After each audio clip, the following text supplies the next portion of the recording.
Belgian pole archery, you have two choices of either using a compound bow, which is this one with the pulleys, or what's called a recurve bow, which is the older style bows. And of course, you need an arrow. We use special arrows that have a blunt end on them. It's fairly straightforward for those of you who have shot archery. For those who haven't, you take your arrow and set it on your bow, put the nock onto the string. And what we do here, I'm not going to draw it all the way back, but I will just simulate it because we're not shooting here right now, but you just draw it back.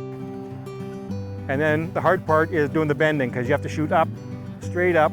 You're standing at the base of the fork and you're shooting straight up, then you release and hopefully you get to knock off a bird. So, yeah, your bows, we've had youths coming about 12 years old. You need the physical strength to draw back the bow, a little stronger bow to get the arrow up to the height there.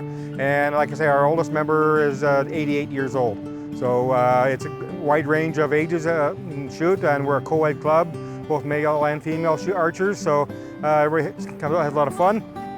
This is the arrows we use. It's a double shafted arrow. There's a carbon graphite arrow inside the aluminum. On this end here called the horn, it's a blunt end. That's the main reason why we're allowed to shoot inside the city of Winnipeg. If it had a point on it, we would not be allowed to shoot inside the city of Winnipeg. The other end of the arrow has your fletchings on it. That causes the arrow to spin in the air as it's being released from the bow to give you more accuracy. And the white part here is called the nock, and that's what goes onto the string of the bow to hold it in place. And then when you draw it back and then you release and your arrow goes and you get a bird in a perfect world. It sits in here. This is called a whisker biscuit. It holds in place so when we go up, the arrow doesn't fall off as some of the other rests will do.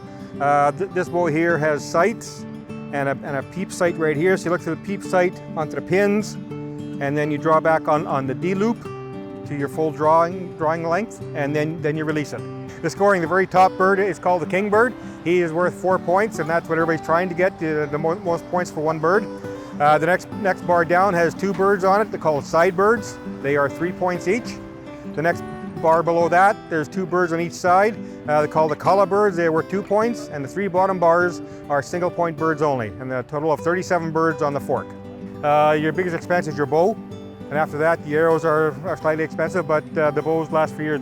This bow here I've had for 8 years already, and it does pretty good. So, and bows you can spend just a couple $100 on a bow, or you can go all out and spend all kinds of money on a bow. So it all depends how fancy you want to get. So some of the rules of the game, only one shooter at a time. So that's why there's a rope. When the archer's in there, he draws back, takes his shot. Another one is if you're drawing back your bow, make sure nobody is downstream where it might slip off your fingers or off the trigger or whatever. So, and then just keep your eye open for arrows flying around as they ricochet off the fork. As you see, they do travel a little bit.